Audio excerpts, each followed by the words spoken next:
Have you ever wondered if there's way more to ancient stories than what we see on the surface? Today, we're going to dive into how these tales aren't just bits of history. They're actually super sophisticated tools designed to engineer the way you think. You know that feeling, right? You're at a party, maybe, and you're listening to two people talk, and you get this weird sense that there's a whole other conversation going on, a meta-conversation that you're just not picking up on. They're using normal words, but they nod at certain phrases, and it feels like there's all this extra meaning packed inside. And what's our first instinct? We get a little defensive. We feel kind of left out, like they're in some secret club. But what if it's not about them hiding something from us? What if the real issue is that we just haven't developed the capacity to see what's right there in plain sight? And this is where this really crucial idea comes into play: interpretive capacity. Think of it like a mental muscle. It's the ability to see patterns, to get metaphors, and to find that deeper structure that's hiding just beneath the literal surface of a story or a conversation. It is exactly like one of those old Magic Eye posters from the 90s. You remember those? The hidden 3D image, the spaceship or whatever, it's right there in the dots. But if you don't know the trick, how to relax your eyes and change your focus, all you're ever going to see is static. The secret isn't being kept from you on purpose. It's just that you haven't learned how to look at it the right way yet. So, to make this idea really solid, let's take a look at one of the most famous stories ever told. We're going to stop looking at the story of Cain and Abel like it's some ancient crime scene and start seeing it for what it really might be: a powerful allegory for what's happening inside your own mind. We all know the basic story, right? Two brothers, some jealousy, a rock, and bam, the first murder. And yeah, it's usually taught as a simple moral tale about not being envious. But what if that's just the first layer? What if the real drama, the real war, is entirely psychological? So here's how we can break down their symbolic roles. You've got Cain, the farmer, the builder. He represents the material part of us, the part that's always asking, what does this thing do? It's all about function, control, the literal surface.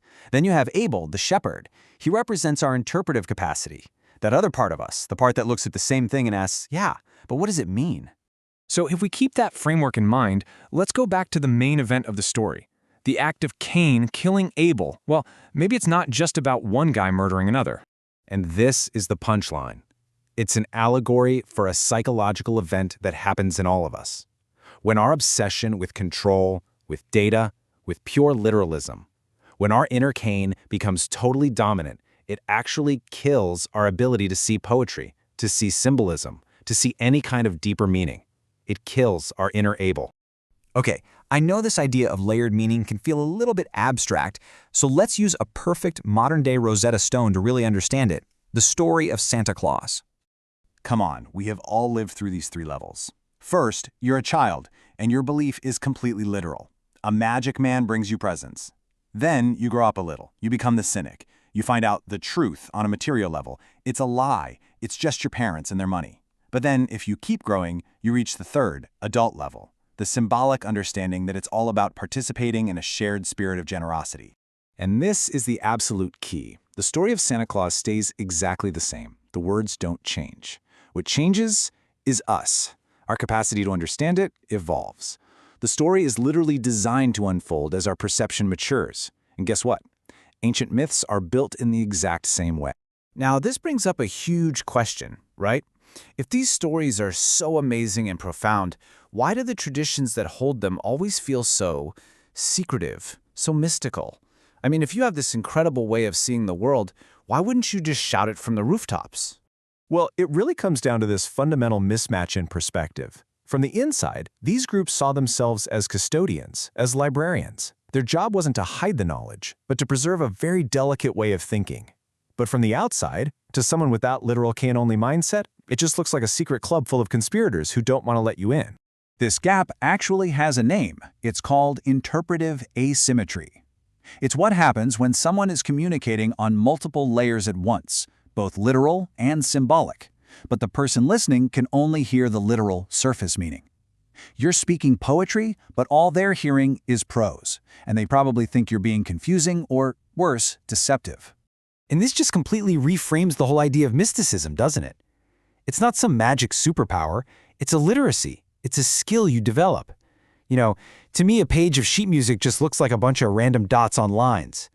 But to a trained musician, it's a whole symphony.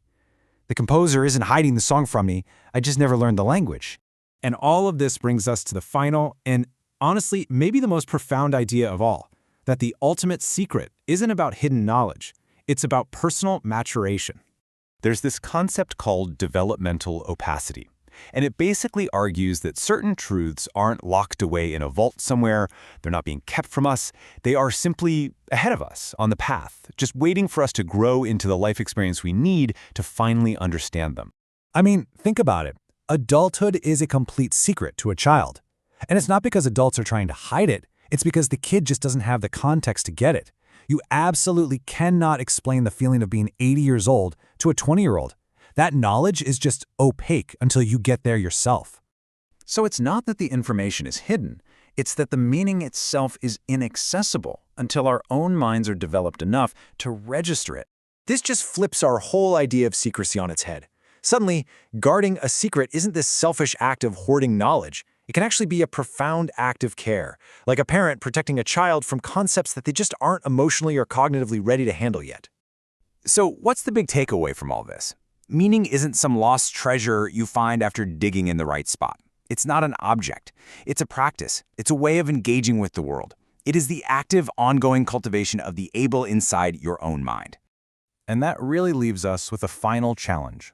Let's face it, we live in the world that is incredibly good at being Cain. It is driven by data, by control, by literalism. In a world that's screaming with surface information, maybe depth becomes the ultimate secret. So the question is, how will you practice listening for those deeper patterns? How will you listen for Abel,